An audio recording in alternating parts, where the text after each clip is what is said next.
This is True News, 1 hour of uncensored news, views, and commentary. Welcome to the program. I'm Rick Wiles. Today is Friday, July 6, 2012.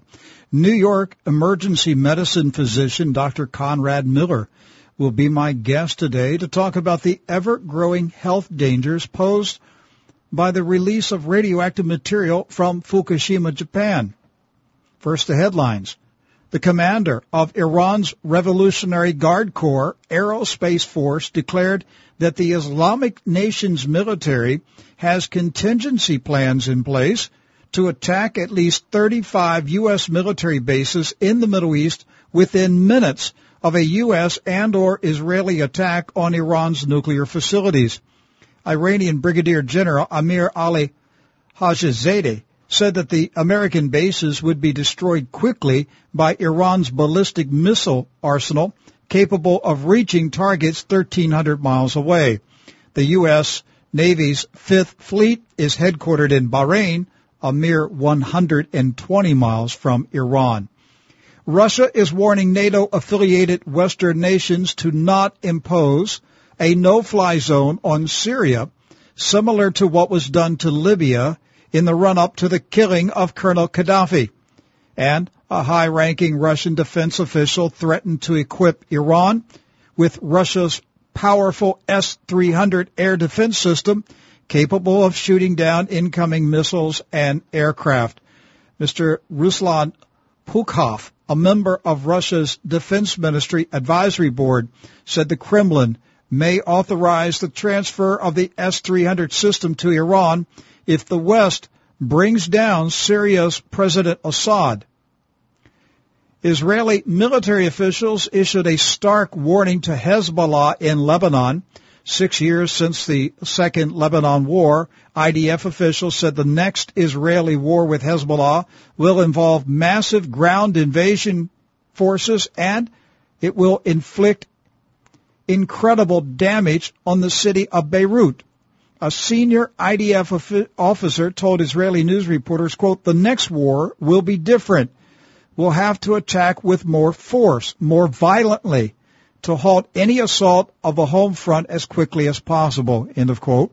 He also predicted that Israel would send large numbers of infantrymen into Lebanon to cause massive damage to the city of Beirut. Brigadier General Herzi Halevi, commander of IDF's Galilee Division, clearly said Israel will violently attack civilian population centers in the city of Beirut, Lebanon. He predicted the fighting will be fierce in Lebanon's urban communities.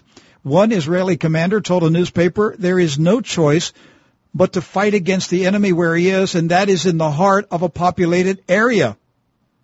I should point out that Beirut has a significant Christian population. Obviously, the Christians will be in the line of fire between Hezbollah and Israeli soldiers. So let me ask you, do you think the Holy Spirit is giving dreams and visions right now to Beirut Christians, telling them to flee to another region before the war starts? Central banks tried again to jumpstart the global economy yesterday by coordinating their effort to pump more funny money into the global financial system. It was another confirmation of an emerging financial crisis in the works. The combined action of some of the world's largest central banks to ease monetary policy failed to reassure nervous investors that the politicians and the bankers actually know what they're doing. Stock markets were down around the world today. There were further concerns that the global economy is slowing down when International Monetary Chief Christine Lagarde told an economic forum in Tokyo that the IMF's global economic forecast is far worse than the IMF predicted only 3 months ago.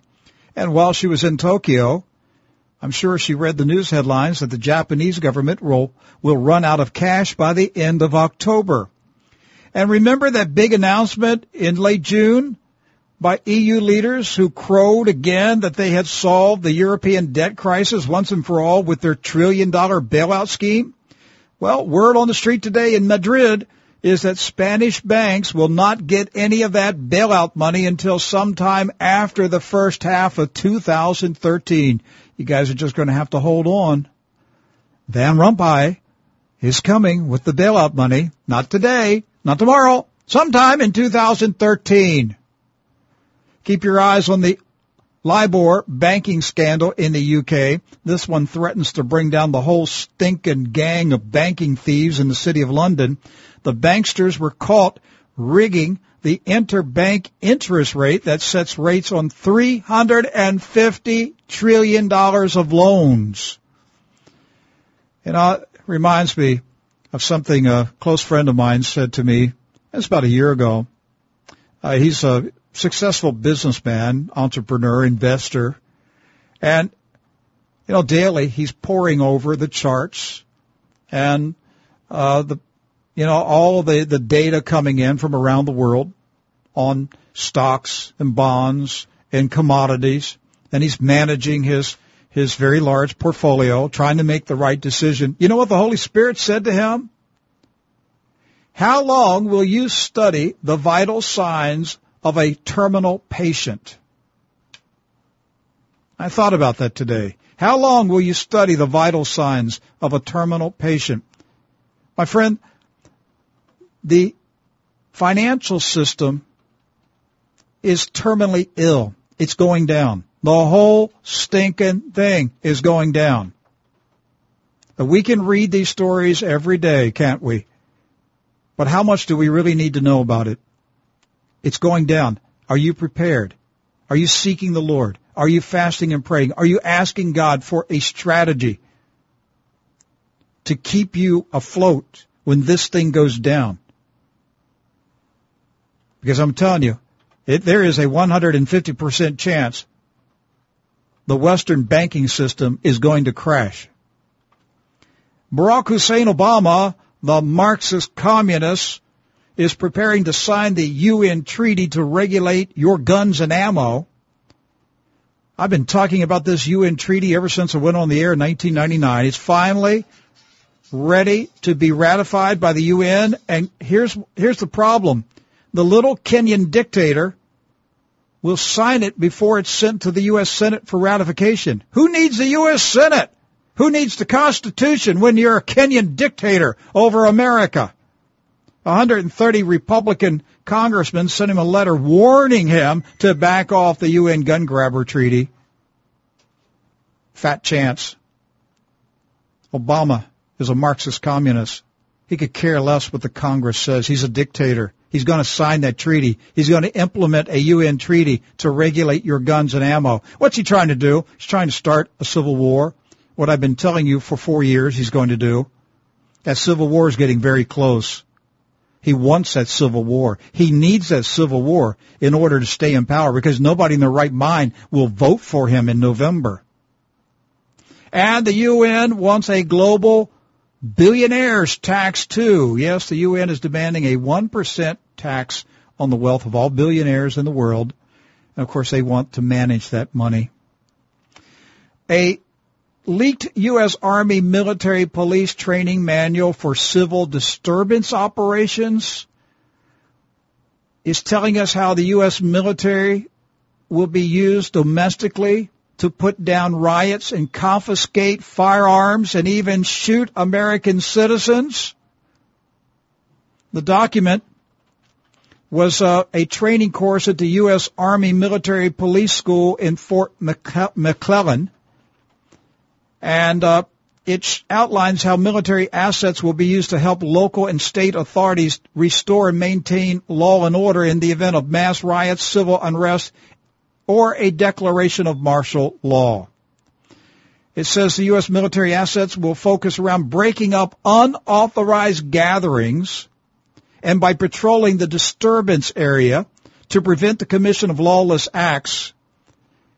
During operations to restore order, military forces may present a show of force, establish roadblocks, break up crowds, employ crowd control agents, patrol, serve as security forces or reserves, and perform other operations as required. It also talks about how internees People taken into concentration camps will be re-educated into appreciating U.S. policies. And on page 20 of the manual, it talks about using deadly force in confronting dissidents. And it said, warning shots will not be fired. This is your military. It's not your military. It's the military. The military's been taken over by the regime. How many American men really will shoot their uncles and brothers and cousins and nephews? There's going to be mass chaos when this happens. There'll be desertion. There'll be U.S. military units fighting against U.S. military units. What do you think's going on in Syria? Army units fighting army units. This is what Obama is bringing to the USA. The same tactic, the same policy of chaos. Because Marxist communists need chaos in order to rule. I want to tell you something, folks. A day is coming very quickly when I have to make some very, very important decisions for the viability of this ministry's future and for my safety. Please pray for me and do what God is telling you to do right now. While you have the opportunity to use your material blessings for this ministry, because that day is coming very fast. I'll take a break. I'll be back in a minute with Dr. Miller.